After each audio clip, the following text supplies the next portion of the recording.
تو انہوں نے آگے ہو کر کہا کہ بھائی نماز کے لیے جنگ روکو۔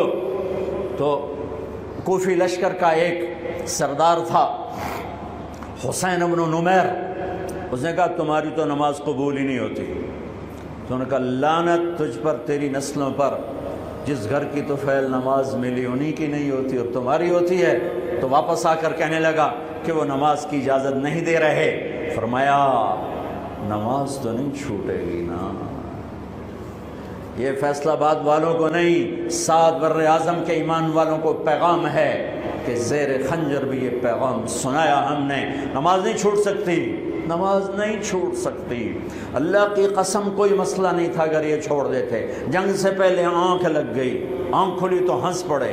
بہن نے پوچھا ایک ایڑا ہاسے دا ویلا ہے، موت سر تے کھلوتی ہے۔ فرمایا بہن ابھی اللہ کے نبی کو خواب میں دیکھا ہے، کہہ رہے ہیں بیٹا میں لینے کے لیے آ چکا ہوں، موجوں ہو گئی، لینے کے لیے آ چکا ہوں۔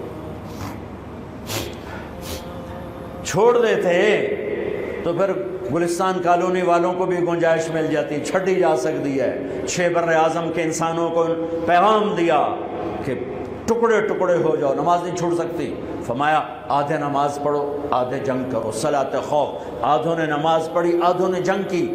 15-20 تو پہلے شہید ہو چکے تھے، پھر آدھوں جنہوں نے نماز پڑھی تھی انہوں نے جنگ کی اور دوسروں نے جا کے نماز ادا کی۔ عصر سے پہلے سب۔ جب زہیر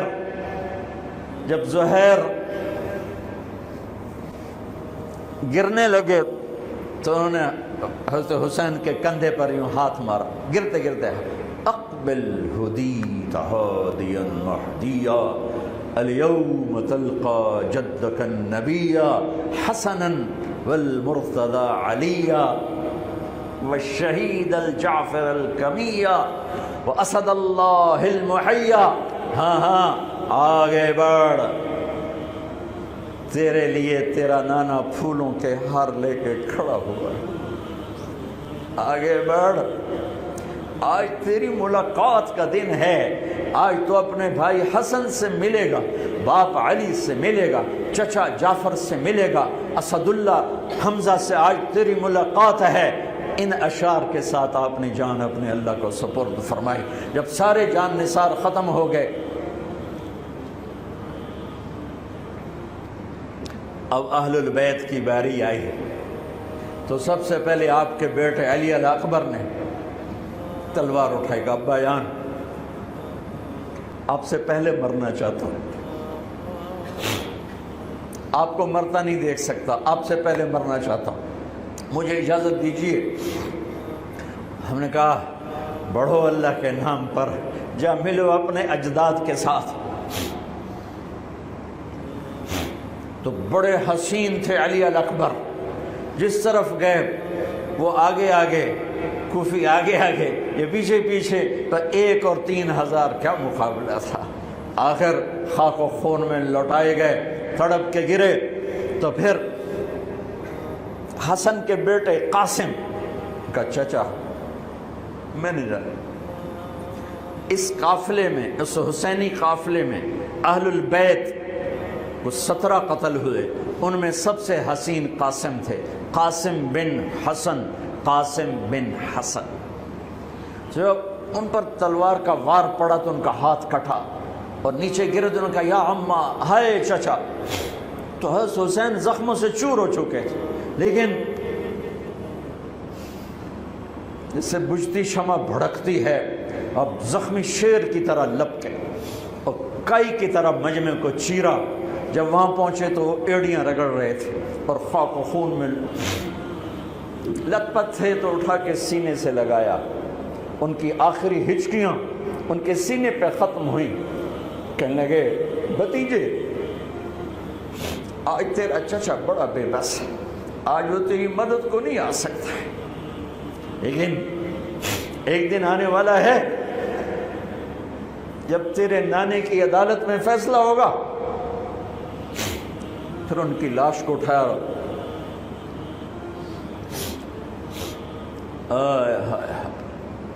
عبداللہ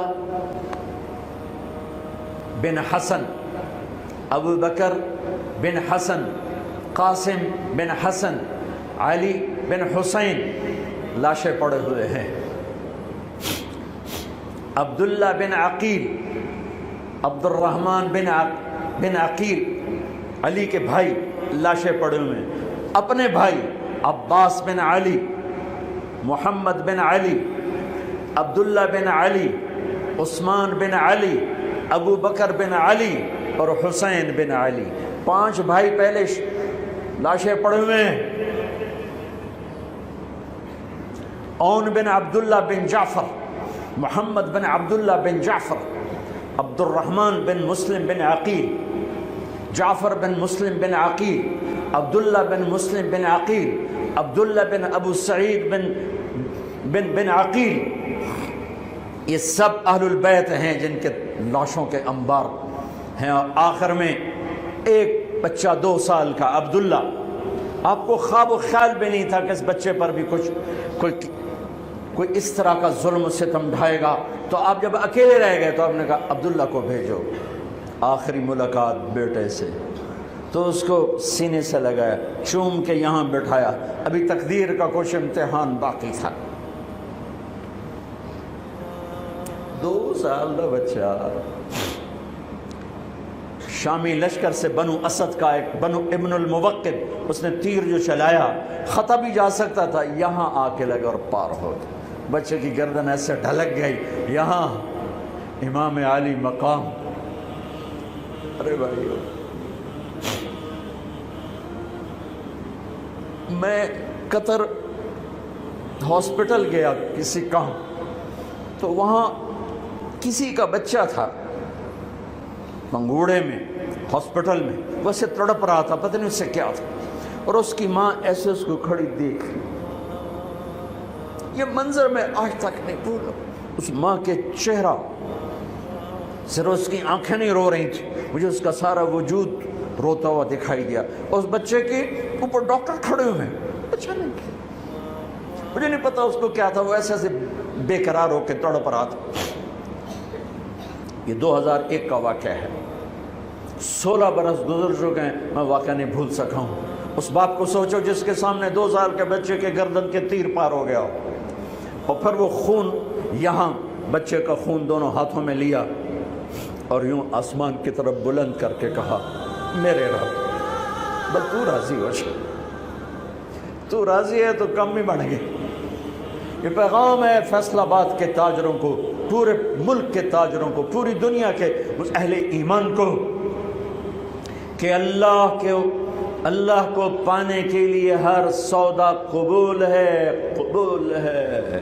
ہاں، پھر کھڑے ہو گئے کہ چل بچیا تو چل، تیرا پیو بھی آ رہا ہے۔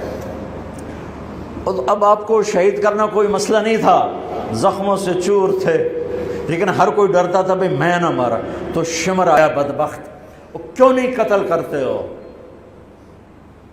تو ابو زرع بن شریک تمیمی نے پہلا وار سیدھا کیا، جو یہاں لگا، شانے پر لگا، تو اس سے آپ ڈولے، تو سنان بن انس نے سینے پر نیزہ مارا، اس سے آپ گرے، تو شمر نے کہا سر کاٹو،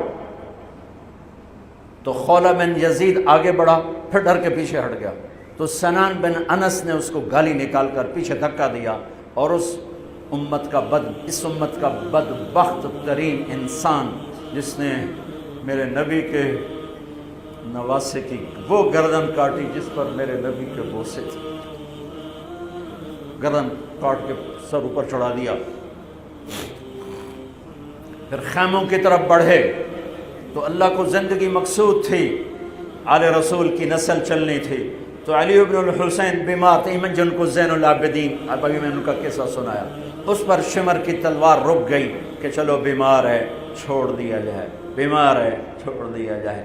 تو خواتین، بچے، حضرت علی کی بیٹیاں فاطمہ بنت علی، زینب بنت علی، حضرت حسین کی بیٹی سکینہ بنت حسین، اور آپ کی بیگم رباب، آپ کو بیویوں میں سب سے محبوب بیوی تھی رباب۔ آپ فرمایا کرتے تھے جب رباب میکے چلی جاتی ہے تو میری تو نیند ہی اڑ جاتی ہے، اتنا ان سے پیار تھا، وہ بھی ساتھ تھی۔ ان سب کو ان کے کانوں کی بالیاں کھینچ کے اتار دی۔ پھر ابن سعد نے کہا 10 گھوڑ سوار آؤ، انہوں حسین کے جسم پہ گھوڑے دوڑا دیے، ادھر سے ادھر سے ادھر سے۔ جب قافلے کو گھسیٹ کے باہر لائے، لے جانے لگے تو حضرت زینب نے دیکھا 72 سر نیزوں پہ چڑھے ہوئے تھے۔ سب سے معصوم سر عبداللہ بن حسین، وہ بھی نیزے پہ چڑھا ہوا تھا۔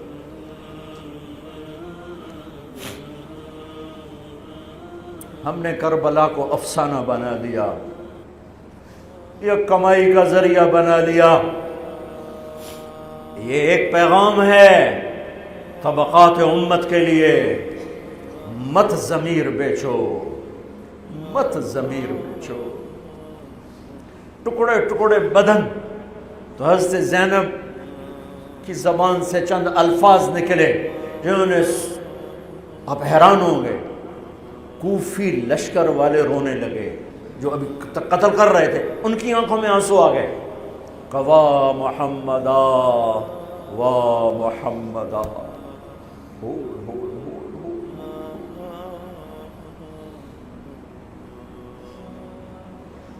اے محمد مصطفیٰ، اے محمد مصطفیٰ، ھذا حسین بالعراء مزمل الدماء مقطع الاعضاء، وا محمدا وا محمدا، اے محمد مصطفیٰ، اے محمد مصطفیٰ، بناتک السبایا ذریتک مقتلہ تصفی علیہا الریاح۔ آج حسین کی بارات ہے محمد مصطفیٰ، آج تیرے نواسے کی بارات ہے، آج اس نے اپنی بوٹیوں کا ہار گلے میں ڈالا ہے، اپنے خون کے قطروں سے بنا ہوا لباس پہنا ہے، آج وہ سرخ جوڑے میں بڑا حسین نظر آ رہا، آج وہ سرخ جوڑے میں بہت پیارا لگ رہا، اس کا جسم بکھرا ہوا ہے، اس کی بوٹیاں بکھر گئیں، اس کے بدن کے ٹکڑے ٹکڑے ہو گئے، آج اس کا لاشا پڑا ہے۔ یا ہے محمد مصطفیٰ، آج آپ کی بیٹیاں قید میں ہیں، آپ کی اولاد ذبح ہو چکی ہے، ان پر کفن ڈالنے کی اجازت نہیں دی تھی ان بدبختوں نے، تو تصفی علیہ الریاح، کوفے والوں نے کفن بھی نہیں دینے دیا، تو ہم ہوا نے مٹی اڑا کر آپ کی اولاد کو مٹی کا کفن پہنا دیا ہے۔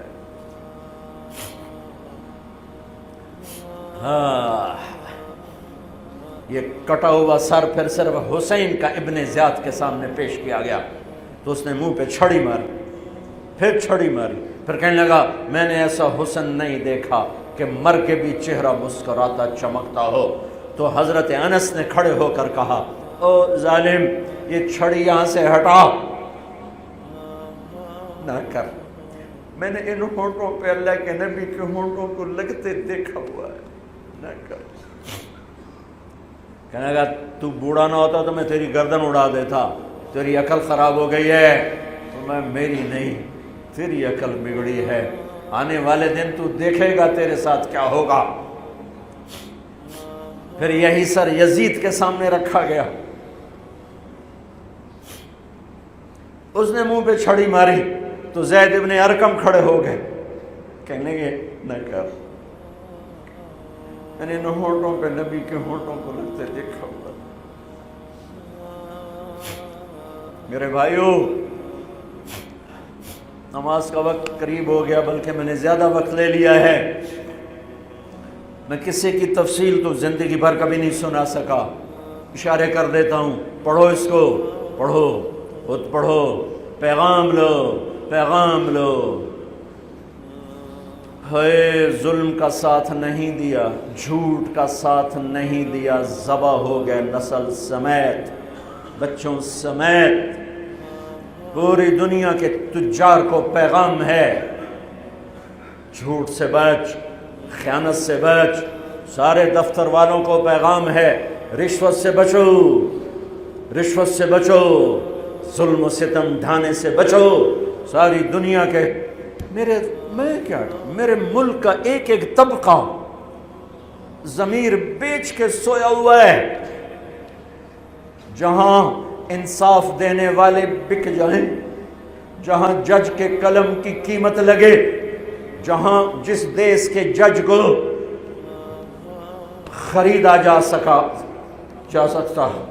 جس کے قلم کو خریدا جا سکے، جس دیس کے وکیل کو خریدا جا سکے، جس دیس میں جھوٹے مقدموں کی بھرمار ہو، جس دیس کا ڈاکٹر مریض کو مریض نہ سمجھے، گاہک سمجھے، اور مرتے کی کھال اتارے، مرتے ہوئے کی کھال اتارے، جس دیس کا وکیل خود ایک مافیا گروپ بن چکا ہو، جس دیس کا، میں وکیلوں کا رونا کیا روں، میں ججوں کا رونا کیا روں، میرے دیس کا تو ریڑھی والا بھی ظالم ہے، مزدور بھی ظالم ہے، غریب بھی ظالم ہے، مالدار بھی ظالم ہے، ظلم کے اندھیروں میں دیس ڈوبا ہوا ہے۔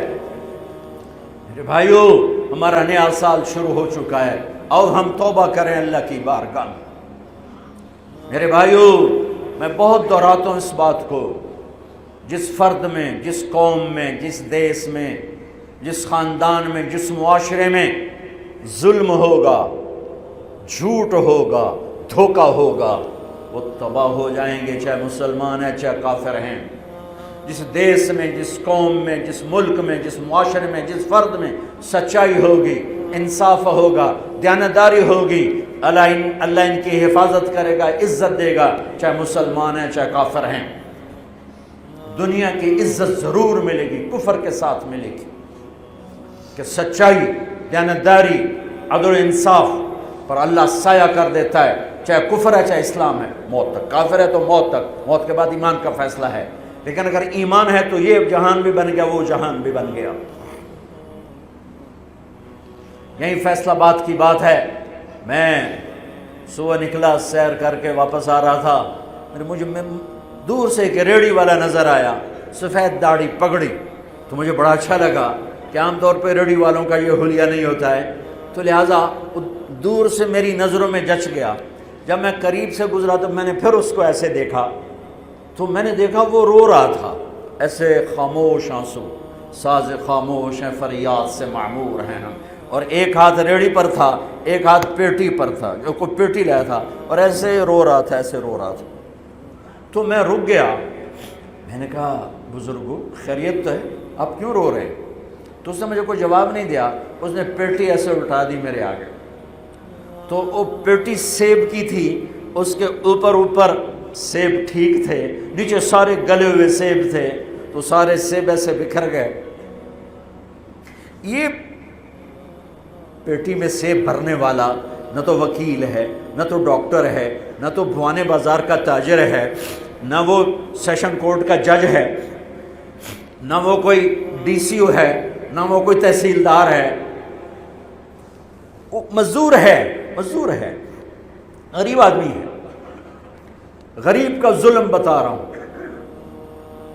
تو جب سیب بکھرے تو میں اس کو دیکھوں، سیبوں کو دیکھوں، مجھ سے کہنے لگا، کوئی اردو سپیکنگ تھا، پنجابی نہیں تھا، اردو سے کہنے لگا، بیٹا میں بہت غریب، اس کی بہت، اور جب اس نے زور ڈالا نا، میں بہت غریب، انہیں ایسے لگا مجھے جیسے کسی نے چھری سے میرا کلیجہ چیر کے رکھا، میرے آنسو نکل پڑے، میں اب رو رہا ہوں۔ اس واقعے کو 30 سال گزر چکے۔ بیٹا میں بہت غریب ہوں، صبح منڈی جاتا ہوں، ایک پیٹی لاتا ہوں، شام تک بک جاتی ہے، بچوں کے لیے تازہ آٹا لے کے جاتا ہوں، آج کسی نے میرے بچوں کی روٹی مجھ سے چھین، آج کسی نے میرے بچوں کی روٹی مجھ سے چھین۔ اسی سیب کی پیٹی کو اب اوپر تک لے جاؤ کہ لوگ جانوں سے کھیل رہے ہیں، اپنی عزت اقتدار، جھوٹی عزتوں کے لیے عزتوں سے کھیل رہے ہیں، جانوں سے کھیل رہے ہیں، حقوق سے کھیل رہے ہیں۔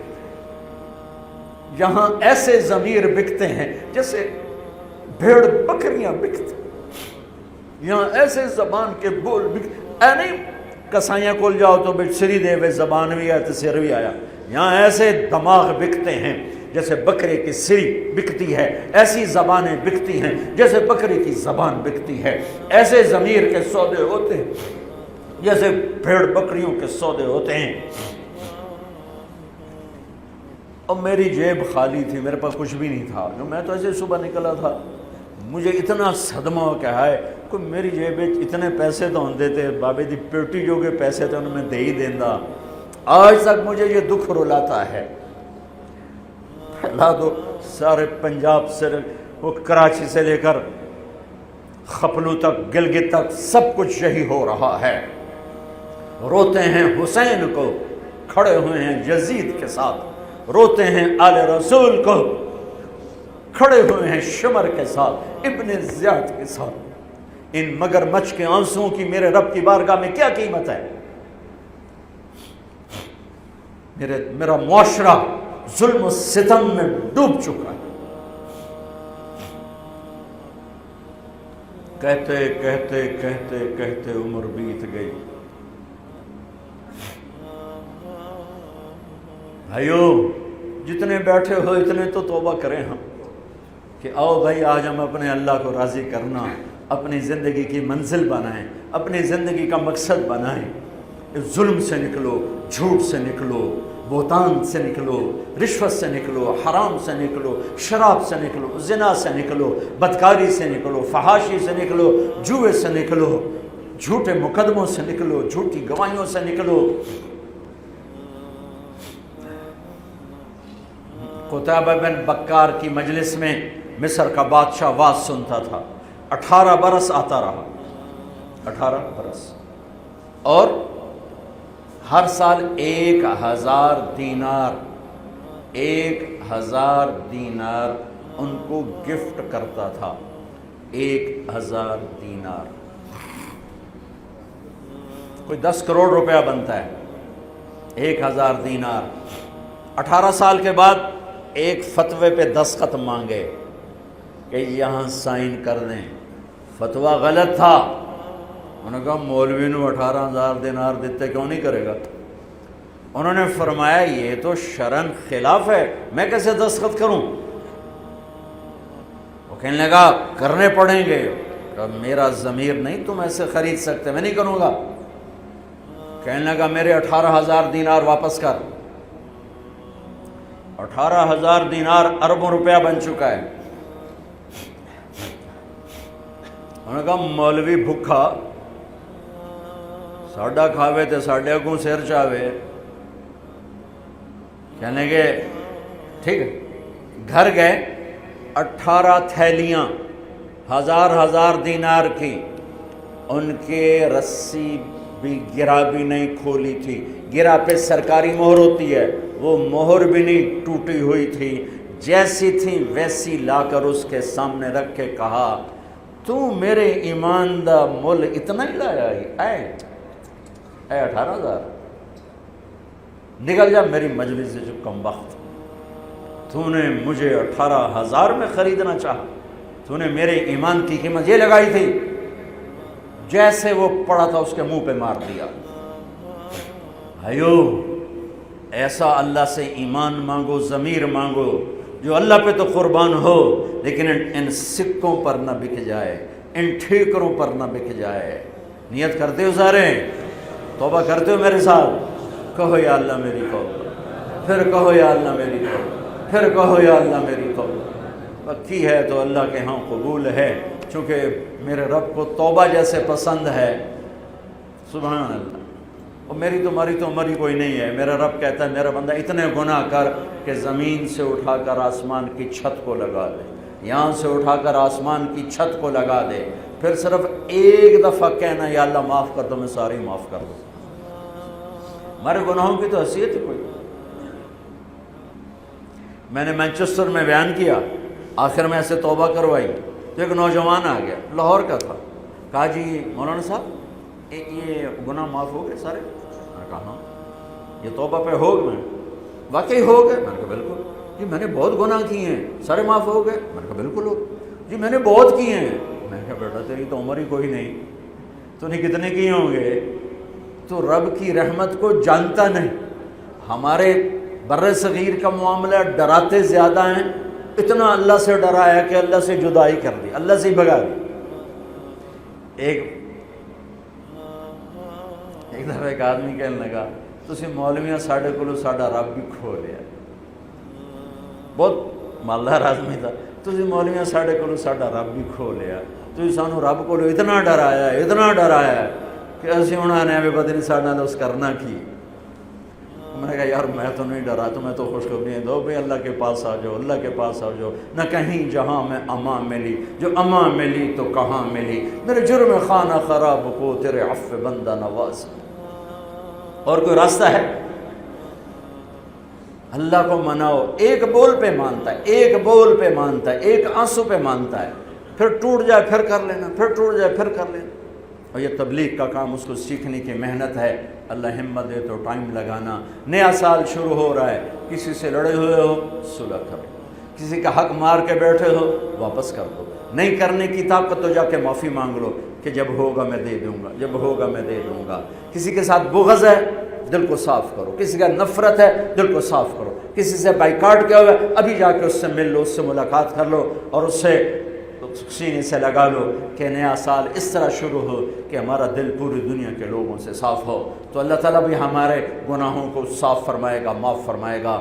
اللہ تعالیٰ ہمیں اور آپ کو عمل کی توفیق بخشے۔ جتنا مجمع آئے ہو، اگر نماز میں سستی ہے تو بھائی آج کے بعد نماز نہیں چھوڑ، ٹھیک ہے نا؟